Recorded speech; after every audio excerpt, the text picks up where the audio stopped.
Bienvenido a Alta Tolerancia, un podcast donde exploramos lo que duele, lo que arde, lo que forma carácter. Una producción de Aura Films Studio. Con Sergio X. Hola, ¿qué tal? Muy buenas tardes, noches, días, según la hora en que nos estén viendo. Bienvenidos a Alta Tolerancia, este podcast que estamos realizando desde la ciudad de Puebla y con invitados, ¿no? Muchos invitados que nos van a acompañar para platicarnos parte de su vida, de sus vivencias, de cómo es que han trascendido esta parte de las adicciones. Yo soy Sergio X, les doy la bienvenida. El día de hoy es nuestro segundo episodio y tenemos un invitado especial. Recuerden que este mes, el 10 de junio, se cumplieron 90 años de la comunidad de Alcohólicos Anónimos. Entonces tenemos un invitado muy especial para nosotros, muy querido, un padrino muy amigo mío, al cual estimo. Quiero que él se presente, el padrino Ramón, mi buen Monchis. ¿Cómo estás? Gracias. Hola, Sergio. Buenas tardes.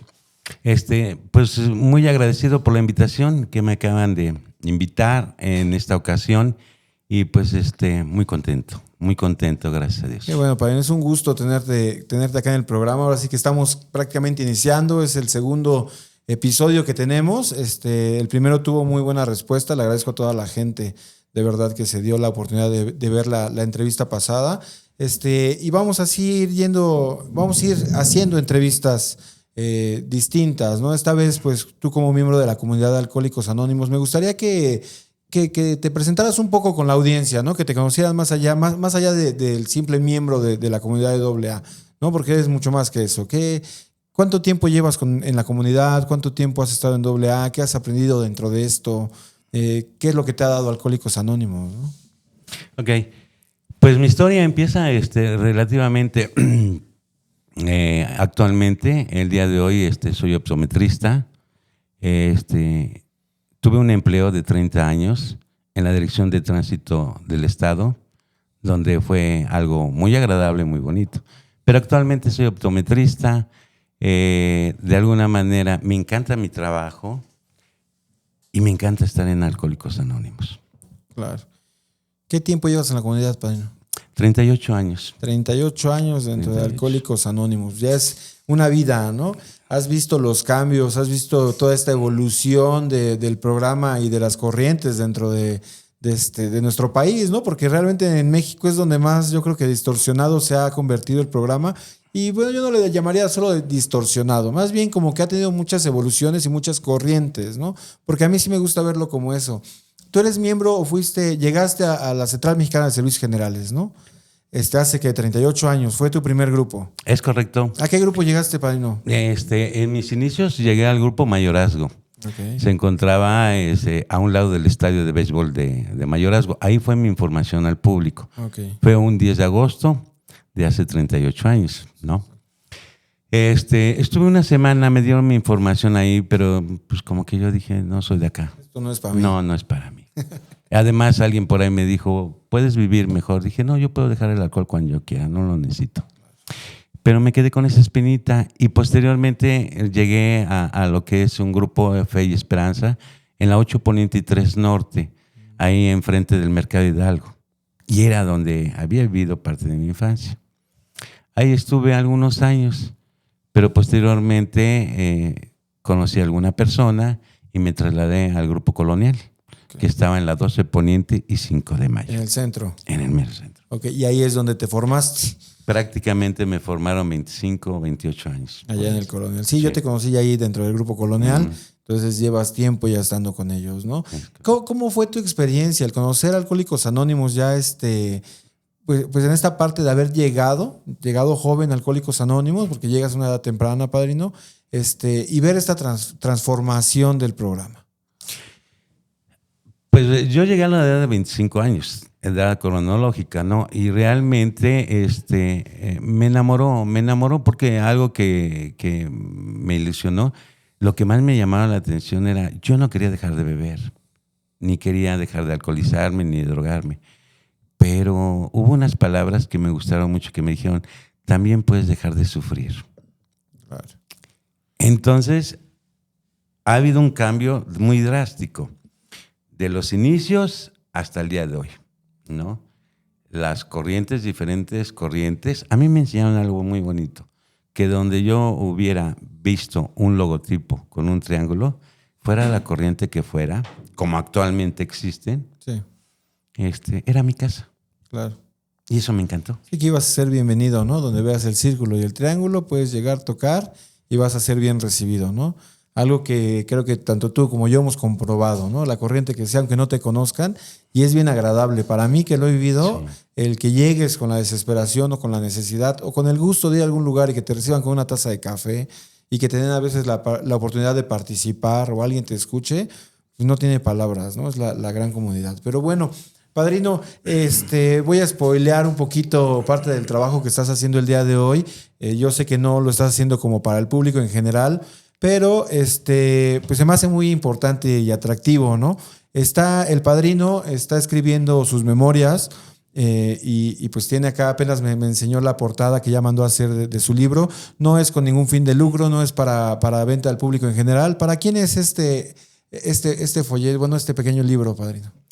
La idea de escribir este libro nació en algún momento cuando me puse a platicar con mis nietos actualmente, Iván y Marvelyn.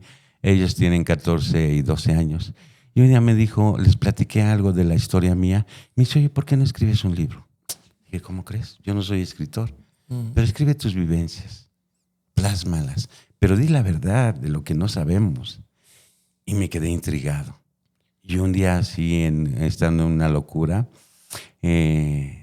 con una hijada actualmente, le platiqué y se volteó y como que me dijo, pues escríbelos. Y ahí empecé a redactar, entonces con la finalidad de podérselos dejar plasmado a mis hijos, dejárselo plasmado a mis nietos y en un momento a la comunidad de Alcohólicos Anónimos, a mis grandes amigos, como en este caso tú. Gracias. Y muchos amigos que tengo dentro de AA y alguno que otro compañero que yo le tenga aprecio por él, se lo regalo nada más para que lea. Claro. No, pues está muy interesante. Me gusta mucho esta parte del nombre que elegiste. Que digo, a lo mejor todavía está a cambio y cosas así, sabemos que estás trabajando en él, pero le pusiste tocando fondo, ¿no? Es algo muy importante dentro de la carrera de todo alcohólico. Nuestro primer paso lo menciona claramente, ¿no? ¿Por qué tanta insistencia en que tenemos que tocar un fondo? Para ti, ¿qué es tocar fondo, padrino? Yo tengo algunos conceptos, pero el que más defino son los fantasmas atormentadores del ayer. Para mí el tocar fondo es cuando realmente te paras en una noche en una esquina, ¿sí? Y volteas hacia todos los lados y te das cuenta que ya no tienes familia, que ya no tienes, la sociedad te rechaza, la familia te rechaza, ya no tienes dónde ir. Y es cuando realmente empiezas a tocar fondo y dices, ¿de aquí a dónde voy? Claro. No hay dónde ir, no hay absolutamente. Y es cuando realmente viene ese fantasma atormentador de ayer, de decir, si yo hubiera cuidado lo que tenía, no estuviera acá.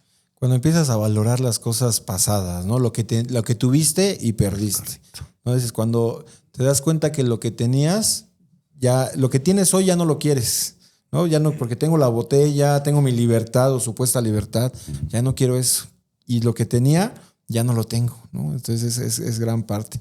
No sé si te sea o te causa algún conflicto, padrino, compartirnos parte, ¿no? de tu fondo, ¿no? De tu fondo de sufrimiento para ti. Pues yo creo que va a estar plasmado en este libro, pero que nos compartes un poquito, ¿no? Dices que vienes del centro de la ciudad, viviste mucho tiempo por ahí, por La Victoria, también por allá por el sur. ¿Qué era de Monchis, no? Cuando estaba en sus años de bebedor, ¿cómo fue tu historia? Híjole, yo tengo que hacer un recordatorio para mí muy importante, ¿no? Porque ahí me tengo que dar cuenta, esa fue la parte fundamental donde yo en algún momento fue una ruptura emocional, pero totalmente que no la pude entender ni comprender. Yo tenía 12 años y cuando mi mamá decidió vivir con actualmente su esposo, ella me dijo, ni sabes que ya va a vivir este señor con nosotros. Yo tenía 12 años.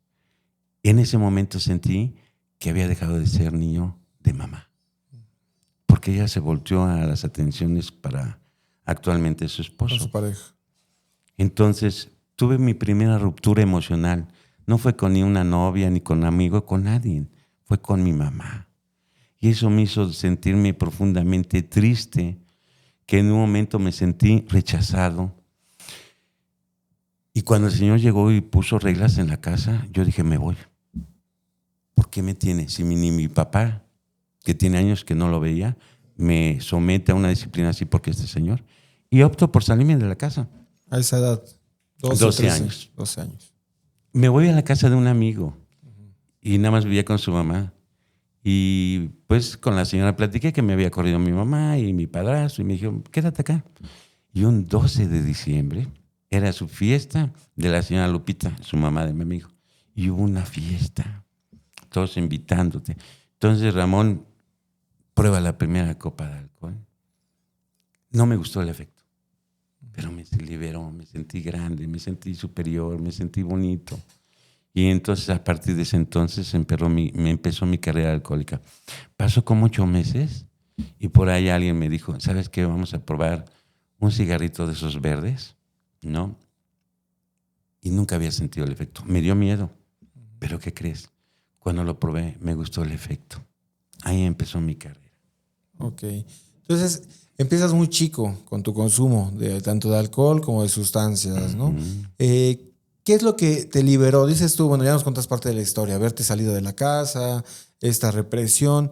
¿Qué es lo que tú recuerdas de esos efectos que son los liberadores, lo que a ti te hacía sentir, ¿no? O sea, yo te puedo compartir en mi parte como adicto, o sea, como alcohólico, a mí el alcohol me hacía sentir como una montaña rusa de emociones, que es lo que a mí me gustaba, ¿no?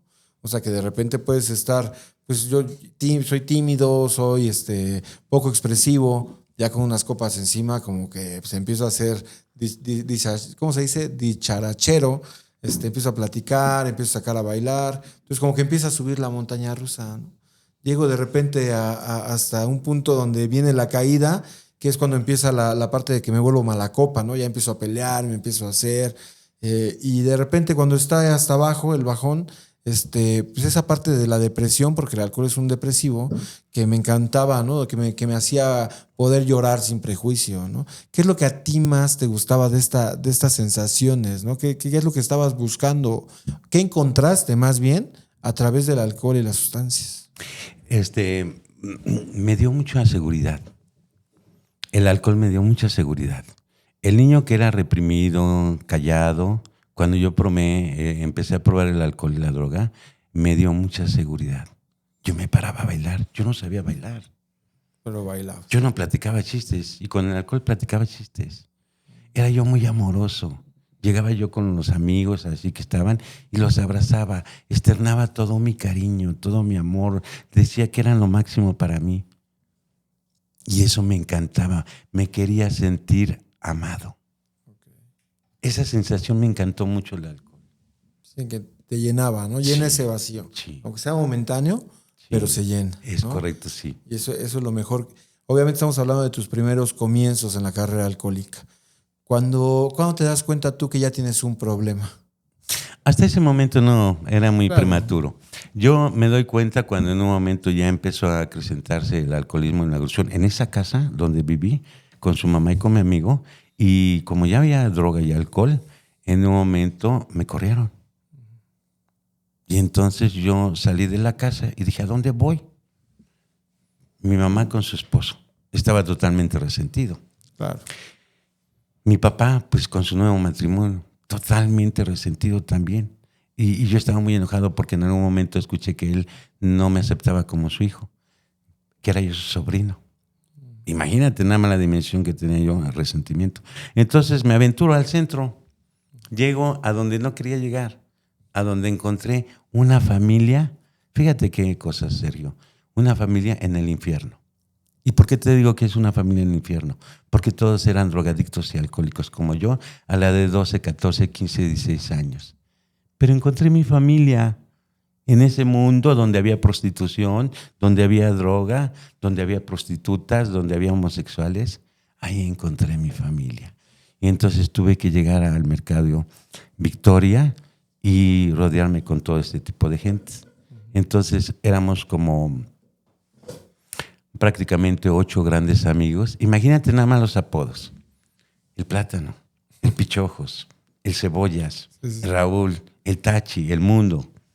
¿no? Teníamos escasos entre 13 y 14 años, 15 máximo. Y ahí fue cuando nos fuimos a vivir a un hotel, a Hotel Avenida.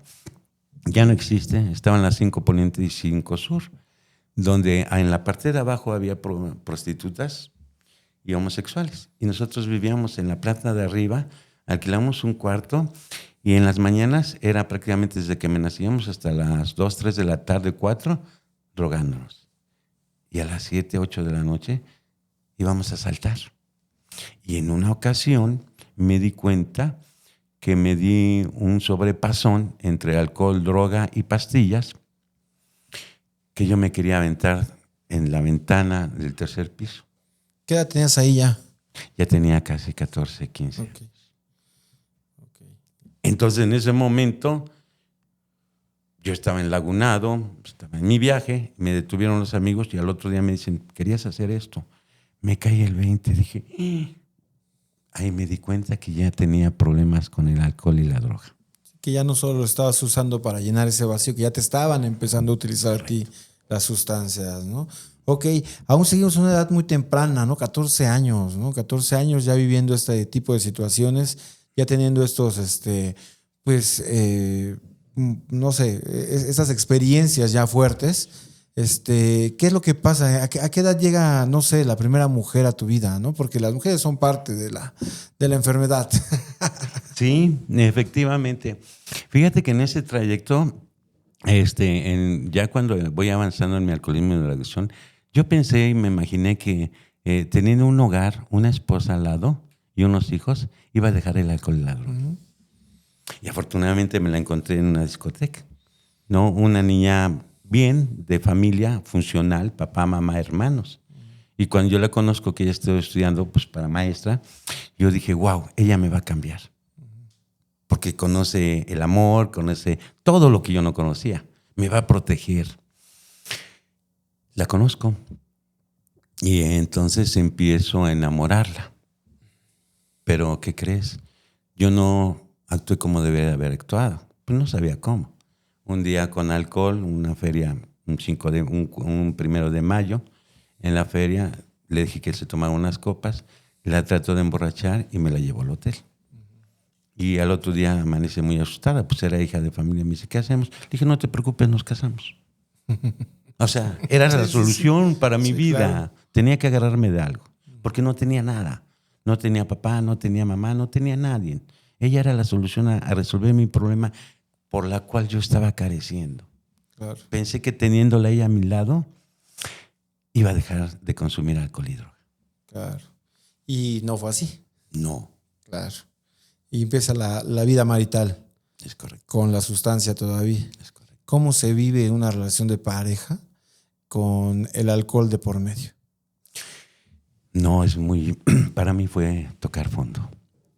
Cuando tú te das cuenta que tienes a un lado a una esposa y cuando llega un hijo, porque llegó en aquel momento Iván el mayor, pensé que de alguna manera eso iba a sacarme de donde estaba yo.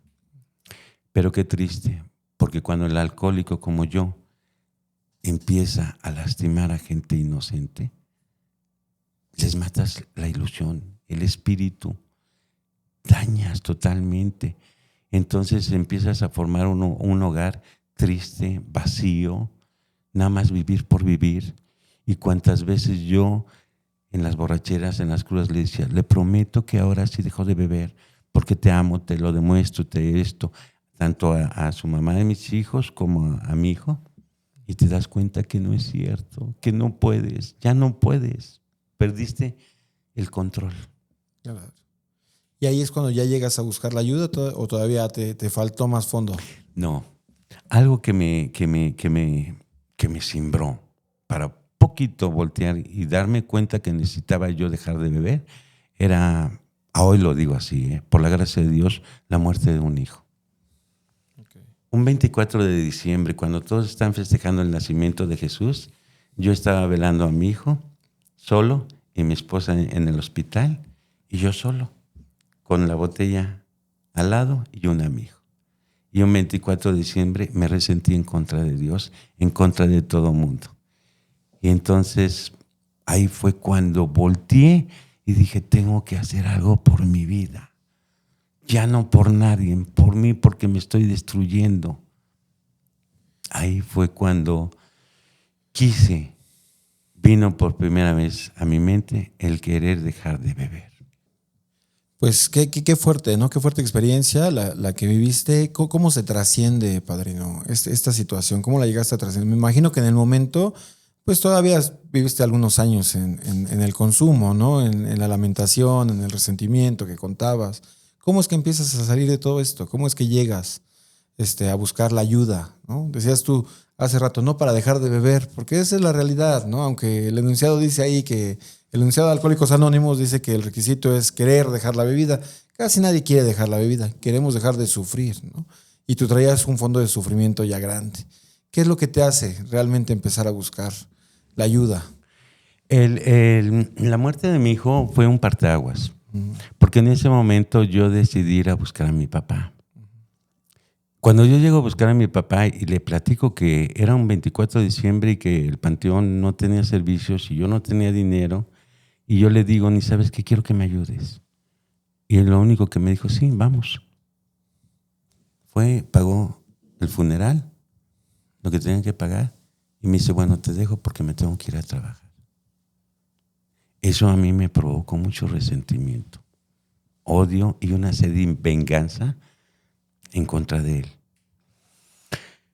Me dediqué más a tomar. Fueron como 3 o 4 meses sin parar. Yo vivía ya para tomar y me dormía para tomar. Por ahí creo mi mamá fue y habló con mi papá. Y me fue a ver mi papá. Y un día estaba yo ahí con la banda y se paró y me llamó, me volteé y me dijo, mira lo que has hecho de tu vida. Tu esposa ya te dejó, tu hijo ya se fue y ya un hijo muerto. Si quieres dejar de beber, te espero el sábado en Atlisco. Estaba trabajando y espero que llegues. Toma 100 pesos para que te vayas al baño. Entré en una lucha interna. En ese momento yo tenía una tía que fue casi como mi madre, mi tía Socorro, y le dije, ¿ni sabes qué, tía? Me pasó esto. Me dice, aprovecha la oportunidad. Dije, ¿pero cómo? Con mi papá. Nunca se ha aparecido y hoy se aparece. Aprovechalo. El otro día fui en contra de mi voluntad, un sábado a Atlisco, y yo esperaba que me diera un abrazo, que me dijera, bienvenido, hijo, yo te quiero, yo te extraño, perdóname. No, me dijo, ponte a trabajar. Así como va. Yo dije, ¿por qué? Cuando terminamos de trabajar, me paga y le dice a sus trabajadores, váyanse para Puebla. Yendo ya para terminar ahí en Atlisco, entonces Memo me dice, oye, yo te quiero invitar a una junta de Alcohólicos Anónimos. Y me empieza a platicar de lo que funciona Alcohólicos Anónimos, pero mi mente dijo, pues yo estoy joven, yo puedo dejar de beber cuando yo quiera. Mi problema no fue el alcohol, no, es otro problema, pero mi alcohol ni la droga es mi problema. Todo el camino vino haciendo la labor conmigo de Atlisco a Puebla. Acepté llegando a Puebla.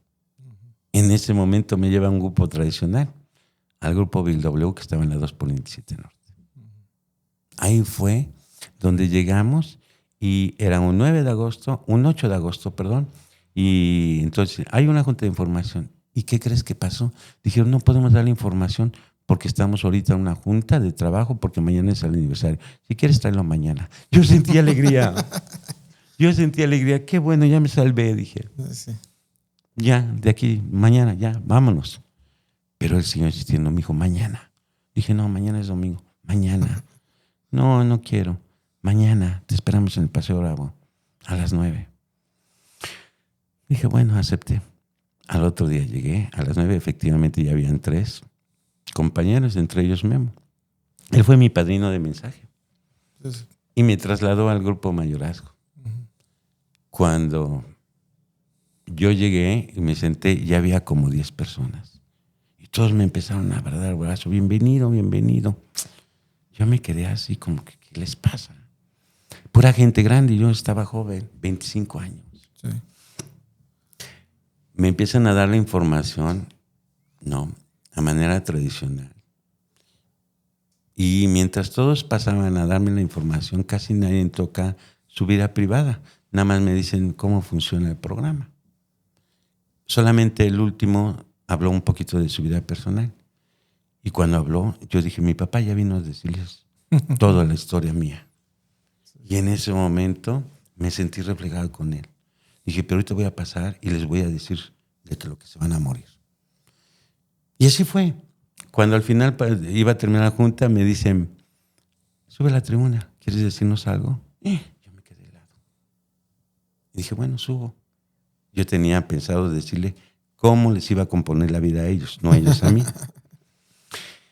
Y cuando subí dije, soy Ramón, soy alcohólico drogadicto, y me puse a llorar, Sergio. No supe qué tiempo, 10, 15, 20, un minuto. Me puse a llorar intensamente. Traía un dolor acá en mi pecho, que por años había restringido o reprimido. Y en ese momento pasó el tiempo y ya cuando terminé de llorar le dije, gracias. Y me bajé. Terminó la junta y todos me abrazaron. Y nadie me dijo, está mal hecho, si lloraste o no lloraste. Sentí que por primera vez me aceptaban como era yo. Claro. Hay una parte muy importante de toda esta historia, padrino, que se marca, ¿no? Desde tu infancia, desde que te sales de la casa, cuando fallece tu hijo, que es el resentimiento, ¿no? Que el mismo programa marca que es el ofensor número 1, ¿no? Para nosotros. ¿Cómo empezaste a trabajar este resentimiento? Pues ya el resentimiento, llevando 1 año y medio ya dentro de la agrupación, yo nomás había cumplido el requisito de la tercera tradición, dejar de beber. A mí me dijeron, el único objetivo es dejar de beber y haz lo que tú quieras. Uh-huh. Y a mí me encantó, porque yo llegando a Alcohólicos Anónimos, prácticamente a los 8 meses regresó mi esposa. Ya estaba mi esposa, mis hijos, ya estaba yo en un grupo. Dije, pues de aquí soy, sin problema. Dije, pero de alguna manera un día fui a ver a mi mamá. Y entonces yo llegué muy amoroso, platicándole que ya tenía 1 año y medio sin tomar y que ya era un hombre cambiado, diferente, bueno, sí, hogareño, amoroso. No les platicaba mis infidelidades. Yo le fui muy infiel a mi esposa. Uh-huh. Entonces hablé con mi mamá y ese día mi mamá y su esposo como que no creyeron lo que yo les dije. Me regresé. Eso me ocasionó un profundo, resentimiento más profundo del que traía. Entonces, un día subí a la tribuna en el grupo Fe y Esperanza y dije que lo que me habían prometido no era cierto, que los mejores años se iban por venir y que iba yo a recuperar esto y que iba a recuperar lo otro. Dije, no es cierto, me engañan. Y como no me han cumplido, yo me voy a ir a beber. Ya tenía 1 año y medio. Dije, me voy a beber. Y así pasé como 3 tribunas hasta que en una tercera tribuna entró un señor así, con un sombrerito, un maletín así como de médico. Y terminando la junta, se acercó a mí, me dio una palmadita acá. Eso me molestó mucho. Me dijo, ¿cómo te llamas? Le digo, Ramón. Monchis. Síguele, ¿cómo vas? ¿Qué crees? Me enojó mucho. O sea, no puedo decir todo lo que pensó mi mente. Dije, ni me conoce, ¿y por qué me hace eso? Posteriormente se fue. Llegó al otro día. Y yo seguía llorando en la tribuna. Por suerte él llegó y también. Pasaron como 3, 4 veces. Y un día le dije que pues quería yo, de alguna manera, platicar con él. Y me dijo, sí, aceptó. Salimos de la 12 Poniente 5 de Mayo y nos fuimos caminando hasta casi el Paseo Bravo. Me fue escuchando. Y ya cuando llegó a la parada, me dice, bueno, ya te escuché, ahí viene mi combi. Y se subió a la combi. ¿Qué crees, Sergio? Me resentí, lo llegué a odiar. Porque le había regalado lo que nunca había hablado. Y él le dio lo mismo. Pasaron 15 días y volvió a regresar. Pero yo estaba con ese resentimiento hacia él. Y entonces llegó el momento de que le dije que quería platicar. Y me dijo, te espero mañana en el Colonial, el Grupo Colonial. Yo estaba militando pues, en el Fe y Esperanza. Y llegué. Me dijo que le preparara un café con mucha autoridad. Me molestó, pero lo hice. Me dijo que fuera por unos colorados a la panadería de abajo. Me molestó, pero lo hice.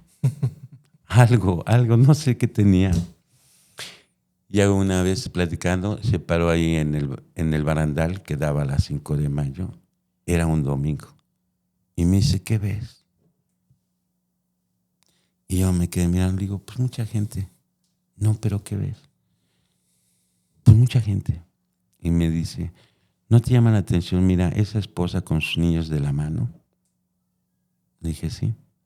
¿No te llama la atención esto? No, pues sí. No. Y cuando me empieza a visualizar eso, cosas que no había percibido, me hace una pregunta. Me dice, ¿cómo estás con tu papá? Digo, no lo quiero ni ver. Tu mamá también no la quiero ver. Y entonces me dice, ok. Y nos bajamos. Nos fuimos caminando hasta las 5 de mayo, hasta llegar al Zócalo. Y ahí le pedí que fuera mi padrino. Me dijo algo que me causó mucha locura. Porque cuando llegamos al Zócalo me dijo, ¿quieres que sea yo tu padrino? Le dije, sí. Ok. Era un domingo. Imagínate, Sergio, un domingo en el Zócalo. Y me dijo, híncate y pídeselo a Dios. Y yo volteé así y dije, ¿cómo? Van a pensar que estoy loco. Y se voltea y le dice, ¿y no estás loco? ¿Por qué tomas alcohol? ¿Por qué te drogas? ¿Por qué has destruido el sentimiento de tu esposa? ¿Por qué has destruido el sentimiento de tus hijos, de tu mamá, de tu papá? ¿No estás loco para destruir a la gente que más amas? Sentí un impacto. Y en ese momento hice la intención de hincarme cuando me agarra él y me dice, no, está bien, así déjalo. Mañana vas al grupo y me lo pides desde tribuna. Yo dije, ¿cómo se lo voy a pedir en tribuna? Está loco. Pero al otro día fui y sí, ya me estaba esperando y subí a la tribuna y le dije a todos los compañeros del Colonial y a él que fuera mi padrino. Y entonces, cuando terminó la junta, le dije, ¿por qué lo hiciste así? Porque tiene que haber un compromiso padre, ahijado y un poder superior. Entendí eso. Pero imagínate, estoy tratando de recapitular todo el resentimiento que traía, porque quiero llegar al punto de la pregunta que tú me decías.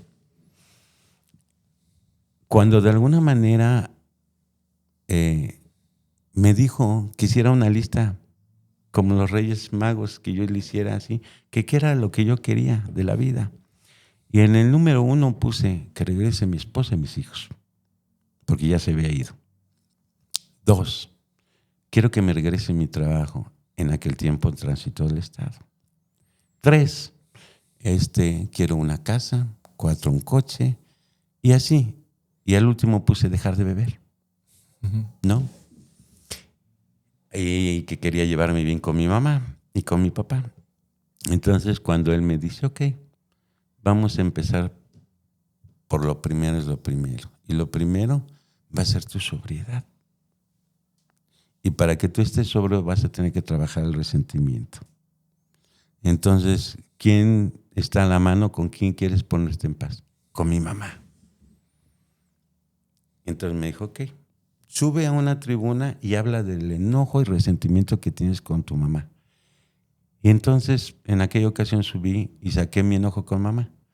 Pero le dije en una tribuna, mamá, estoy enojado porque me abandonaste, te quedaste con mi padrastro, con tu esposo. Estoy enojado porque no me diste lo que yo quería, los zapatos, porque no estuviste en el colegio, cosas triviales.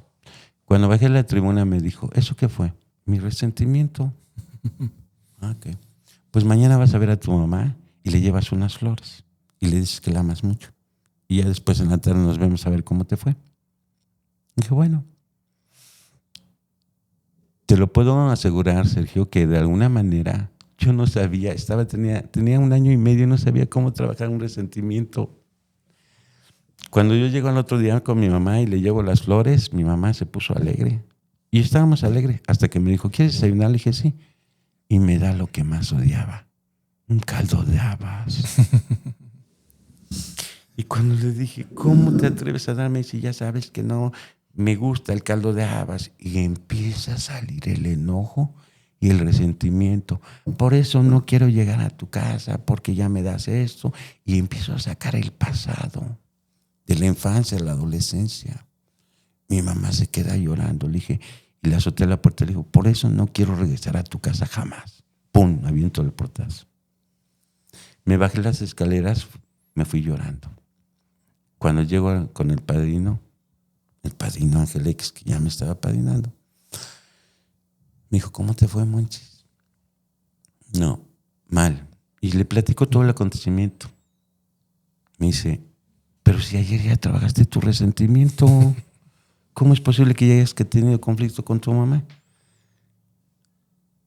Dice, ahora subes a la tribuna y todo lo que le dijiste a tu mamá y todo lo que pensaste que ya no le pudiste decir, sube y dilo en una tribuna. Y me espanté porque dije, ¿cómo voy a ofender a mi mamá en frente de todos los compañeros? ¿Qué van a pensar de mi mamá? ¿Qué van a pensar de mí? Me dijo, usted va a tener que aprender a trabajar el resentimiento porque eso le ha creado un conflicto espiritual, emocional. Y por eso usted toma y se droga. Y si no lo hace ahorita, tarde que temprano va a volver a recaer. Pues, ¿qué crees, Sergio? Subí a la tribuna, había una compañera en aquel tiempo y que le pongo la cara de mi mamá, ¿sí? Y que le empiezo a decir todo mi resentimiento, mi odio, mi venganza, la ruptura emocional, el desapego, toda la ira que tenía, la orfandad que traía arrastrando. Y así lo trabajé como varias tribunas.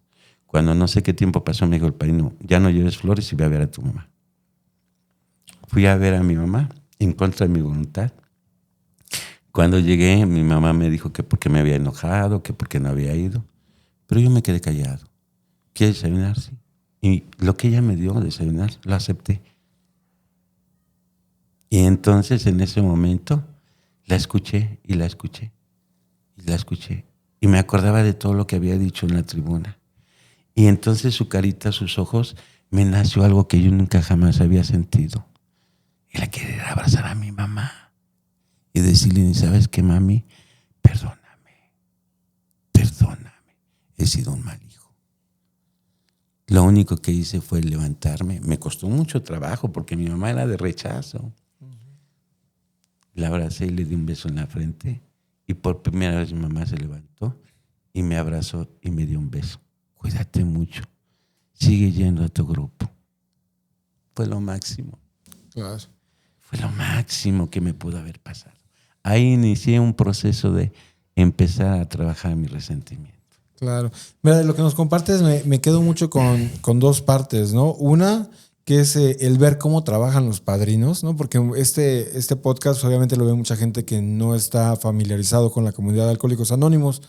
Y esta parte que tú estás contando, pues es esto, ¿no? De cómo es el trabajo. Ya no nada más es de ver a tus juntas y suben a hablar y dicen... Es cómo se aborda una tribuna, porque para cada caso hay diferentes formas, en este caso con el resentimiento, el ponerle la cara a alguien, ¿no? Muchas veces dicen, ¿por qué hablan tan feo? ¿Por qué dicen? Pues es que muchas veces es eso, hacer el catarsis, el sacar estas emociones para tener una liberación y entonces estar bien encaminados a través de un padrino que te diga qué prosigue, ¿no? No nada más es de, pues sube, habla y ya ahí quédate, sino hacer un trabajo después. Hay unos folletos por ahí que no son autorizados, pero hay un folletito por ahí que se llama Hojas Sueltas, ¿no? Que se llama Resentimientos, así tal cual. Y ahorita que estabas narrando la historia se me vino mucho a la mente ese folleto porque habla de cómo trabajar un resentimiento y la parte más difícil para mí es pequeños actos de amor, ¿no? Lo que te mandó a hacer el padrino fue eso, ¿no? Pequeños actos de amor. Entonces, me quedo con esa parte, ¿no? Decir cómo los padrinos saben. O sea, un padrino debe estar bien preparado, bien capacitado, haber pasado ciertas experiencias para entonces manejar estas situaciones que quizá no podemos comprender en su momento, porque pues yo no comprendería, tú no comprendes. ¿Por qué quiere que me hinque, no esté loco? ¿Por qué quiere esto? ¿Por qué yo le estoy contando y me trata de cierta forma, ¿no? Muchas veces hay que saber cómo pegarle al ego del alcohólico, ¿no? Y eso hace que nos aferremos más a esa persona, lo que tú contabas ahorita, de por qué no me escucha, por qué no me pone atención y ahora otra vez, porque muchas veces cuando nos ponen atención luego pues ya le dejé mi enfermedad y ya me dio una sugerencia y no les ponemos atención. Entonces, es cómo trabaja el programa, ¿no? Desde adentro, cómo lo estás contando en tu historia. Y otra cosa bien importante que me gustaría como enfatizar y que me gustaría que pasáramos ya a esta parte es mucha gente ve que no está dentro del programa, ve el comportamiento de un alcohólico ya dentro de la comunidad de Alcohólicos Anónimos después de un año y medio y dice, pues es que ya dejó de beber, pero no cambia, ¿no? Que decías tú ahorita, pues las infidelidades, pues muchas actitudes que seguimos teniendo como si estuviéramos bebiendo, ¿no? Y dicen, es que no funciona porque ya dejaron de beber. Tú estás hablando ahorita de un proceso de año y medio, ¿no? Ahorita ya tienes 30 y tantos años. O sea, todo es un proceso. Haber dejado de tomar no es más que la primera parte de nuestro proceso, ¿no? Del programa. Si yo entiendo bien los 12 pasos, nuestro 12º paso dice que tenemos que llegar a un despertar espiritual y que cada paso nos va a llevar, ¿no? Yo ahorita me identifico totalmente contigo en esta parte de al año, voltear y decir, ¿dónde está lo que me prometieron, ¿no? ¿Dónde están que los mejores años de mi vida? Yo al año llegué con mi padrino y le dije, padrino, ya pasó un año y me está yendo peor, ¿no? O sea, mi mujer está enojada todo el tiempo, no hay dinero, me siento insuficiente, infinidad de cosas. Le saqué mi lista de quejas. El padrino se rió y me dijo, sí, Sergio, dice, los mejores años de tu vida están por llegar, pero son al tiempo, ¿no? Y hoy entiendo, ¿no? Ya han pasado ciertos años y la situación ha cambiado. Entonces me gustaría que llegáramos a esta parte, cómo se vive ya dentro del programa de Alcohólicos Anónimos, aún con esto que le llamamos la borrachera seca, que es la que todos traemos, ¿no? En ciertas etapas de nuestro proceso. Como hay quienes dicen, ¿no? Hasta fondeamos más a veces dentro de las agrupaciones que fuera. Un fondeo ya emocional, ya no es el fondo que nos compartiste hace rato sobre el consumo, pero era un fondo emocional. ¿Cómo viviste? ¿Cómo trascendiste esta parte emocional ya dentro de la agrupación? Para poder llegar a ese momento, no sé, pasó un tiempo, porque ya había cumplido el requisito, dejar de beber y drogarme. Ya tenía yo, de alguna manera, trabajo, tenía familia, tenía esto. Pero había un proceso que yo no encontraba ni en un grupo, ni en la literatura. Aquí quiero entrar y enfatizar algo muy importante. Para mí fue muy importante. Primero, tener que acercarme a practicar un segundo paso. Pedirle a un poder superior que me sacara del síntoma de la borrachera seca, como dice el doctor Elizondo. Me costó mucho dar ese paso, porque para que yo llegara a concebir un poder superior como lo marca el segundo paso, tuve que también trabajar el resentimiento en contra de él, porque yo lo sentía culpable. Pero tuvieron que pasar años, Sergio. Aún a pesar de estar dentro de la agrupación, yo decía, esto sí lo dejo, esto sí, pero esto no. Y lo que nunca, después del alcohol y la droga, lo que más me llevaba al caos y a ese vacío fueron las mujeres. Sí, lo marca un sexto paso, ¿no? Es que la literatura de Alcohólicos Anónimos a mí se me hace maravillosa porque te define. Si eres alcohólico, te define en todas partes, ¿no? Y lo que tú decías ahorita, sí puedo dejar esto, ¿no? Pero hay esto que no lo quiero dejar nunca, ¿no? Hablando de nuestros defectos, ¿no? Sí. Y el dejar a las mujeres, yo siempre lo digo, pasamos de una obsesión, ya no bebo, pero ahora mi obsesión está puesta a una mujer. Entonces, ¿cómo te afectó, ¿no? Ahora ya sin alcohol, pues ahora tu nueva adicción, las mujeres, ¿qué pérdidas te trajo? ¿Qué hubo? Dentro de ese proceso fueron 3 separaciones con la mamá de mis hijos. Ya no había quizás el borracho alcohólico desobligado. Quizás en apariencia me gustó vivir esa vida doble dentro de AA. Me encantó, llegar a las tribunas y dar una imagen, aunque mi vida fuera un caos. Vida familiar, y más que nada con la esposa y con los hijos. Me encantó. Pero me autoengañaba. Y entonces no podía trascender yo esa situación. Estuve mucho tiempo en borrachera seca. Parte fundamental fue el padrino Ángel X. Cuando él empezó a hablarme de esa parte espiritual que tiene el programa, empezando por un segundo y tercer paso, me costaba mucho.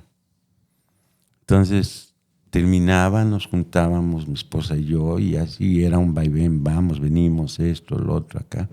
Había a veces una economía solventa, entonces nos iba bien, pero esa parte no la podía yo encontrar. De alguna manera tuve que entrar en crisis, me hicieron entrar en crisis. Un día me invitaron, un día me dijo el padrino Ángel X, llegó así textualmente y me dio una libreta profesional. Y me dijo, pon el primer defecto de carácter que creas que después del alcohol y la droga te ha traído problemas más fuertes, ¿no? Hablamos del defecto de carácter. Uh-huh. Y el número uno apareció la lujuria. No tan así como lujuria, ¿no? Pero ahí venían parte de la infidelidad. Sí, sí. Cuando la termines, escribe todo lo que vengas, todo lo recuerdes. Entonces, empieza a escribirlo. Cuando lo empieces a escribir, ya que lo hayas terminado, si te terminas esta, cómprate otra y otra. No sé, fueron como 4 o 5 libretas. Y un día, él tenía un cuartito en la parte de arriba y en el centro de Puebla, en la 9 Sur y 5 Poniente. Entonces llegó, me invitó y me dijo, ya terminé, tráete las libretas. Llegamos. Y una tarde así como esta, me dijo, ok. Cuando vi que invitó al padrino Chema y se sentaron 2 enfrente de mí, y entonces yo me sentí acosado. Bueno, pues me dice, a ver, compártenos parte de la experiencia, hasta dónde te ha llevado la lujuria. Y cuando empiezo a hablar, empecé a darme cuenta de la clase de persona que era yo, ya sin alcohol y sin droga. Resentimiento puro en contra de las mujeres. Ahí me di cuenta por primera vez que lo que me había faltado era el amor de una mamá. Y entonces me di cuenta que todas las mujeres que pasaban en mi vida las destruía por resentimiento. Inclusive hasta su mamá de mis hijos. Y ahí es cuando me hacen entrar en una crisis emocional y empieza a actuar un 4º y 5º paso. Sí, lo que te voy a decir, empiezas a inventariarte, te inventarean, ¿no? La importancia que muchos tradicionales que trabajan bien el programa es trabajar con libreta, ¿no? Esta parte de escritura. Porque últimamente es un dicho muy conocido en los grupos, ¿no? De la tablita salvadora y la tribuna nada más, que sí tiene su parte muy importante dentro de nuestro catarsis y nuestro diario vivir como miembros de la comunidad, pero yo creo que no nada más es la tribuna, ¿no? Es el trabajo, tú lo estás diciendo ahorita con el padrino, y el trabajo personal con esa libreta, ¿no? Es correcto. Eso es lo que me gusta a mí mucho, por ejemplo, del trabajo tradicional, ¿no? Yo no milité mucho tiempo en tradicional, pero sí estuve un añito y mi padrino, el Piojo, fue el que me enseñó a agarrar la libreta, a meterme por ahí, ¿no? Me gustaría entrar, yo creo que ya queda poco tiempo, ¿verdad? del programa. Entrarnos ya esta parte, ¿no? de la comunidad de Alcohólicos Anónimos. Hemos visto cómo te funcionó, cómo llegaste, tu historia, cómo empezó a funcionarte, cómo esto es un proceso, no es de que ya llegué y ya estoy en AA y soy un hombre nuevo y casi santo, ¿no? No, que son procesos grandes que se lucha no solo con la enfermedad del alcohol, sino dicen, de males más profundos. ¿Cuáles? Defectos de carácter, ¿no? Nuestros defectos de carácter. Pero ya dentro de la comunidad, padrino, ¿no? Tú llegas a AA, encuentras todo esto que nos acabas de compartir, pues obviamente encuentras por qué quedarte. ¿Cómo es que se vive? ¿Cómo se vivía en aquellos tiempos la comunidad de AA cuando todavía no había estos grupos? Tú llegas antes de que existieran el 4º y 5º paso, por ejemplo, ¿no? Ya había grupos fuera de serie, sí, ya había anexos, ¿no? ¿Tenías contacto con algunos de estas otras corrientes que había en ese tiempo? Sí, yo llegué a un grupo tradicional y el padrino me empezó a llevar a los grupos 24 horas, anexos.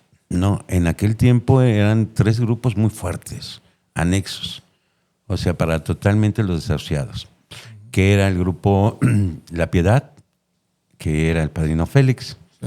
El Solo por Hoy, que era de Roberto, el Fraternidad, que era de mi gran amigo Cristóbal, eran fuertes, y el Tambor, no, eran los fuertes. Sí. Era una mezcla El padrino me supo llevar porque era tradicional, cumpliendo la estructura y todo esto, pero también me enseñó a trabajar fuerte. Entonces a eso íbamos a los grupos, ¿no? Y muchas veces él dice acertadamente, los padrinos tienen mucha inteligencia, porque cuando él veía que yo andaba falseando, me decía, ve, sube y comprométete con esta persona y con este. Y luego me metía con los padrinos, yo no los conocía. Me hacían entrar en locura y en crisis. Sí. Pero eso me comprometía a que me quedara yo. Sí. Nada más en aquel tiempo existían 24 horas tradicionistas y los AMAR que ya estaban rezagándose. Los grupos AMAR, ¿no? Que exacto. Es que Asociación Mexicana de Alcohólicos en Rehabilitación, ¿no? AMAR. Ajá. AMAR. Sí. Nada más. Entonces eran mis compartimientos 24 horas y tradicionales.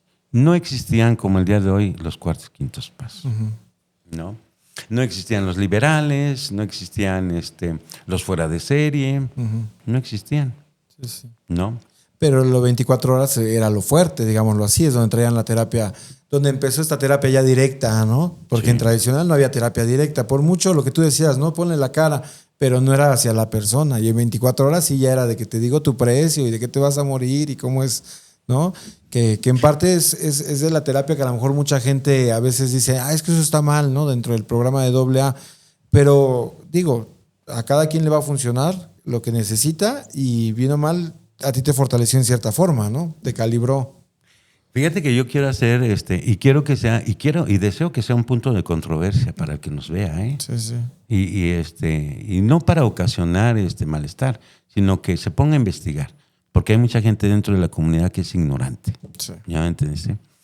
No tengo nada en contra de ellos. Al contrario, son a los que yo más me acerco y me encanta escucharlos, ¿no? Sí. Porque puedo poner mi granito de arena. Digo, ya tengo una responsabilidad como viejo dentro de la agrupación. Sí. Y mi obligación, si yo veo que un ciego está encaminando a otro ciego, mi obligación es irles pararlos y regalarles mi experiencia. Claro. Sugeridamente, si la quieren agarrar, y si no, pues sí, no. Todo sugerido. Pero yo te puedo decir, apenas hace unos años en una revista Plenitud salió una encuesta, viene de la Central Mexicana de Servicios Generales, donde empezaron a cuestionar a alcohólicos, ¿sí? Y les empezaron a preguntar con qué tipo de terapia te quedaste. Uh-huh.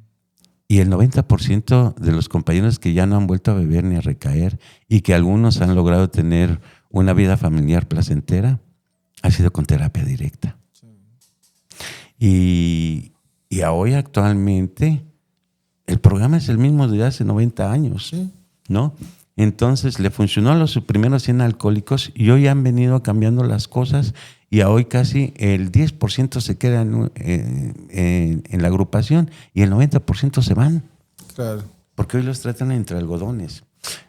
Hay algo bien importante que yo quiero recalcar. Muchas veces cuando Bill W.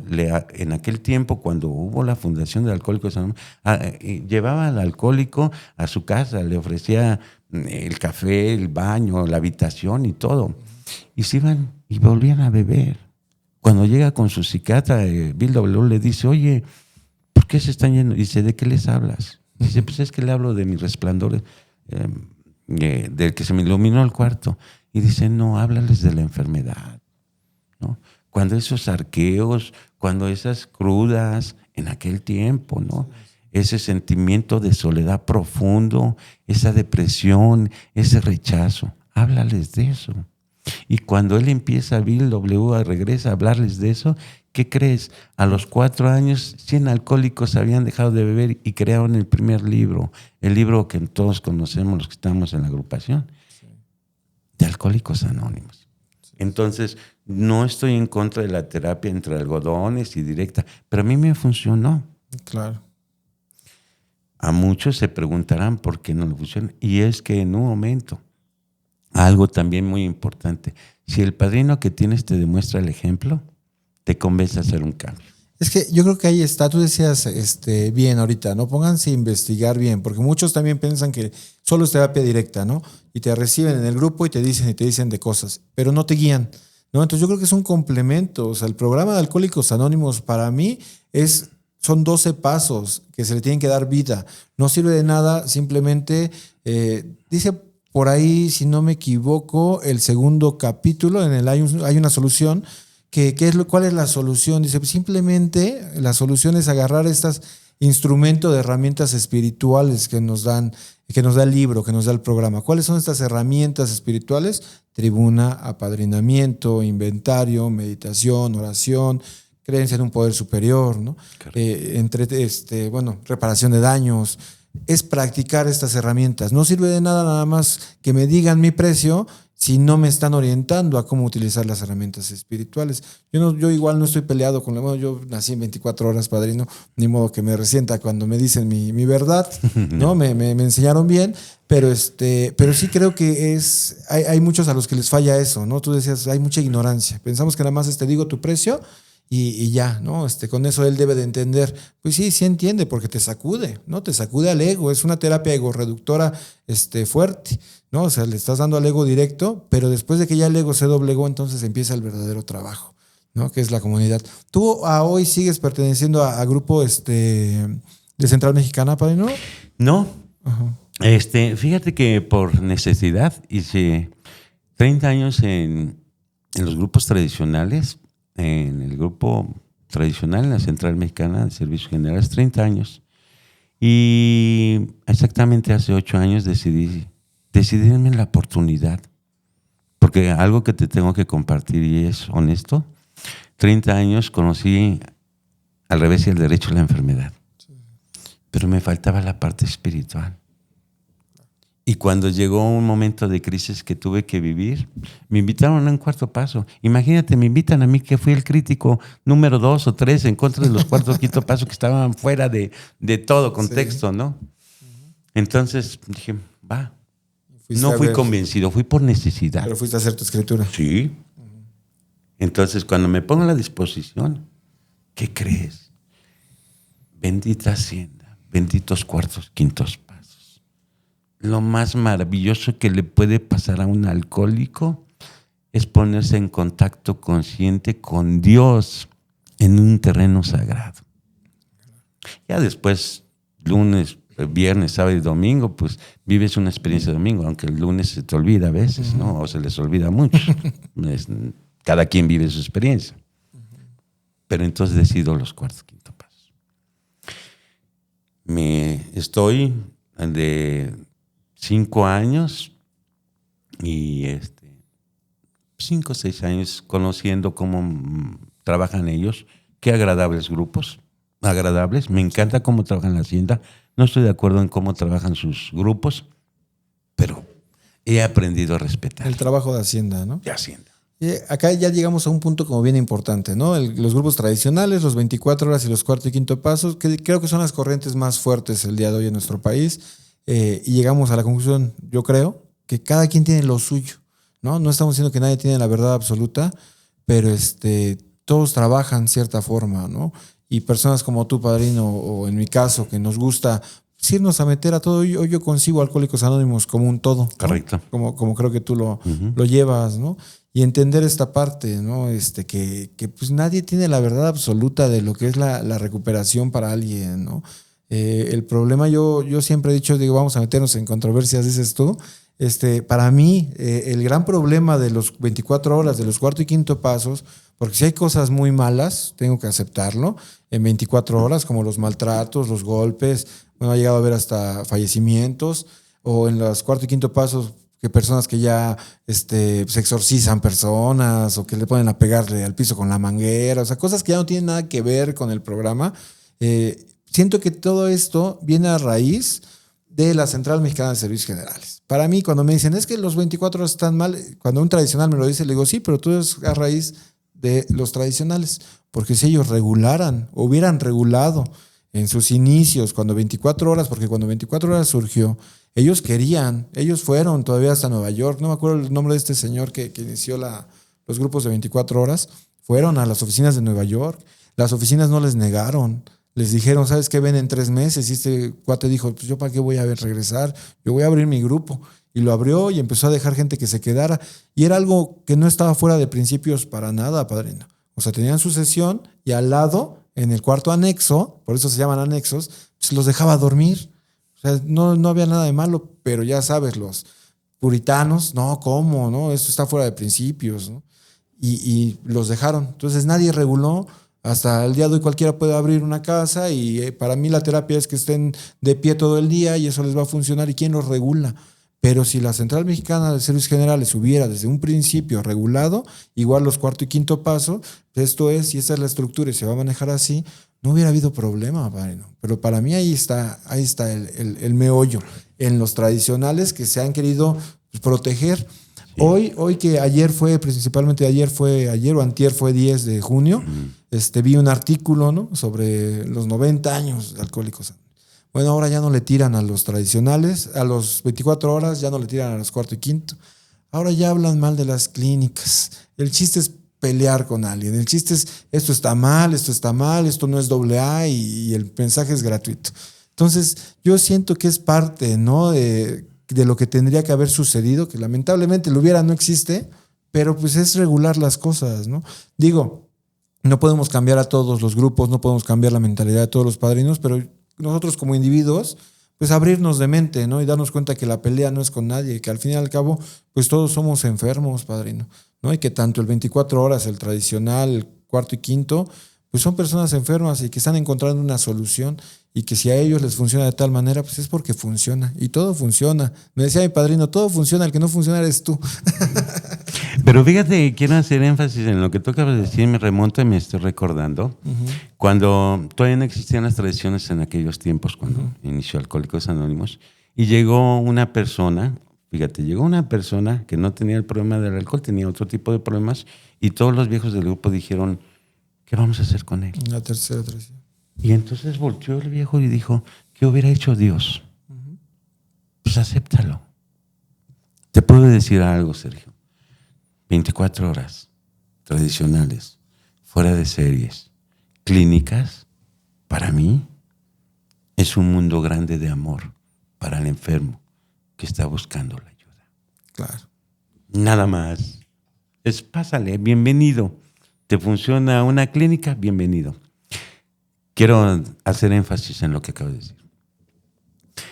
A hoy, y tú lo sabes, estoy acudiendo a Cora.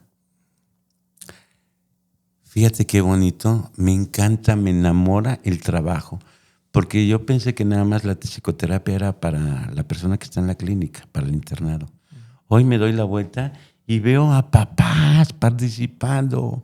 Está haciendo un programa integral, porque también viene el programa desde raíz, en mi caso, mamá, papá. Claro. Y entonces incorporan a la mamá, al papá, está el interno. Entonces, tú sabes cuando estamos los internos acá y hay una junta de papás allá en Coras, están diciendo, es que allá está mi papá, allá está mi mamá. Se emocionan porque por primera vez se sienten queridos y amados. Sí, claro. ¿Tú crees que eso puede ser malo ante los ojos de Dios si lo único que se está haciendo es darles amor? Claro. Sí, claro. Y pues, digo, aparte de eso, regresando con el asunto de Alcohólicos Anónimos, pues se lleva el programa, ¿no? A lo mejor no se va a llevar al 100% en todos los grupos, pero se está llevando parte, ¿no?, de lo que son los 12 pasos. Digo, hay grupos que trabajan con 2 pasos, ¿no?, con una tradición que es la séptima para que dejen, pero se trabaja, ¿no?, al fin y al cabo a la manera. Entonces yo creo que más que criticar, más que estarles echando, sería aportar, ¿no?, y enseñar. Yo creo que eso es la importancia, seguir enseñando, porque este programa de los 12 pasos para mí ha sido pues una bendición, padrino, ¿no? Es lo que a mí me ayudó a dejar el consumo. Yo siento que si en lugar de criticarnos y pelearnos entre las corrientes y entre si uno está bien o mal, es un programa de amor, practicáramos el programa, diéramos amor, pues las cosas cambiarían, ¿no? Me gustó mucho la entrevista contigo en la parte de tu historia, porque para mí, si son atentos las personas que nos están viendo, van a ver cómo funciona el programa. No solo es de, sí, yo llegué a AA y con las juntas, es desde tu fondo de sufrimiento, cómo alguien te ayudó, cómo te guió y cómo trabajaste en el programa, ¿no? Entonces para mí es un podcast muy enriquecedor, padrino. Yo te agradezco mucho tu participación. No sé si quieras agregar algo más, algún comentario. Sí, para finalizar nada más, para la gente que no ha llegado a alguna comunidad, llámese 24 horas tradicional, en un momento cuarto y quinto paso, clínicas. Los invito a que se acerquen. a donde se sientan mejor, al llegar a cualquiera de las corrientes que estamos diciendo y donde les den el amor, que se queden. No importa la corriente que sea. Al final, lo de ellos que van a hacer es llevar la luz donde hay oscuridad. Y muchas veces esa luz es en su propio hogar, ¿no? Ese es el único objetivo. Como decía en un momento cuando le preguntaron a Bill W., ¿por qué tomas? ¿Por qué te alcoholizas? No supo contestar Bill W. Y el psiquiatra le dijo, porque tienes un intenso sed de amar y ser amado. Y una sed intensa de conocer a tu poder superior. Llámese Jehová, testigo de Jehová, Mahoma, el que tú quieras. Entonces, acérquense. Claro. Cualquiera, no importa. Cualquier lugar es bueno, acérquense. Porque por primera vez, hoy, para terminar mi caso, tiene un sentido la vida. Y llego a la conclusión de permanecer dentro de 38 años. ¿Y sabes cuál es mi objetivo? Servir a mis semejantes. Algo bonito que ha pasado en mi vida. Cuando yo sirvo a mis semejantes, por ende, Dios, como yo lo concibo, causa un efecto mágico en los seres que yo quiero. En mi familia, en mis hijos, en mis nietos. Es inexplicable, no lo sé, pero así funciona Alcohólicos Anónimos. Claro, te agradezco mucho, padre, ¿no? tu participación y buen Ramón Monchis para los amigos. Espero que pues, algún otro día nos sigamos encontrando por acá. Esta es tu casa. Quiero agradecer pues, a la gente que hace posible esto, que es el buen Andrés Cuamanzin y Aura Films Studio. Pues les agradezco mucho, gran producción. Te agradezco mucho tu trabajo, Andrés, que siempre está detrás de cámaras. Y pues nada, nos estamos viendo para el siguiente. Muchas gracias, padrino. Gracias, Andrés. Gracias.